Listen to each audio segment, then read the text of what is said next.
Joining us now is our Nick Payton-Walsh. So, Nick, 26 countries agreeing to these security guarantees.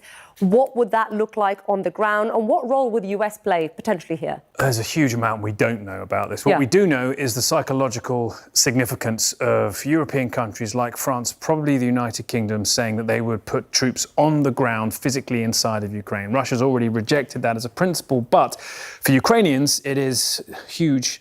European military powers saying that they will have their backs in a physical form. The American involvement here, Trump has reassured everybody that he's not going to put US boots on the ground, but they will provide what the Europeans call a backstop, which is logistics, intelligence, importantly, support militarily on the ground, and also air power. So if any peace deal comes, which, look, that's still miles off as we speak, there could be some kind of freeze along the front lines, and the Americans could potentially use their significant air force, easily able to challenge the Russian air superiority at the moment on the front lines, to basically freeze the skies, to stop the nightly drone and missile assaults. There has been talk in the media of the possibility of some kind of DMZ along the front line, where you keep the militaries 40, 30 kilometres apart, essentially the distance that drones can fly now. Zelensky's rejected that, saying, look, you're basically asking Ukraine to retreat further and give the Russians an advantage, and that already drones make that kind of DMZ already exist, the grey zone,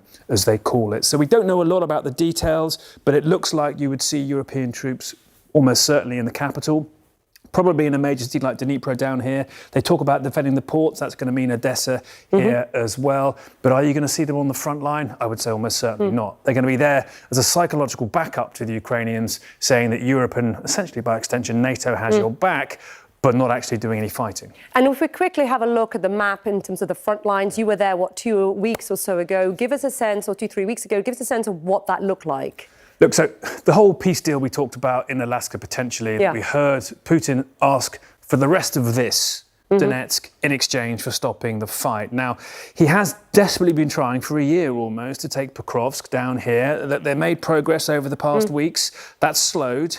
People we're talking to there on the Ukrainian side saying they think the Russians are having what they call kind of a smoking break, re-equipping, bringing up new units, getting ready for another push. They'll almost certainly make another effort where they've moved quite fast up here towards Konstantinivka. That's another key frontline town. And in their sights to Kramatorsk, where they've been moving fast up here, held back by the Ukrainians to try and cut that off too.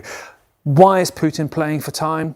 Because he thinks if he gets enough ground here, makes enough progress here before winter, he'll change the reality of what he controls and therefore get a much more comprehensive and likeable peace deal, if he even wants that then. He certainly has the support from his ally Xi Jinping, of course, and Kim Jong-un. Nick, appreciate it. Thank you very much.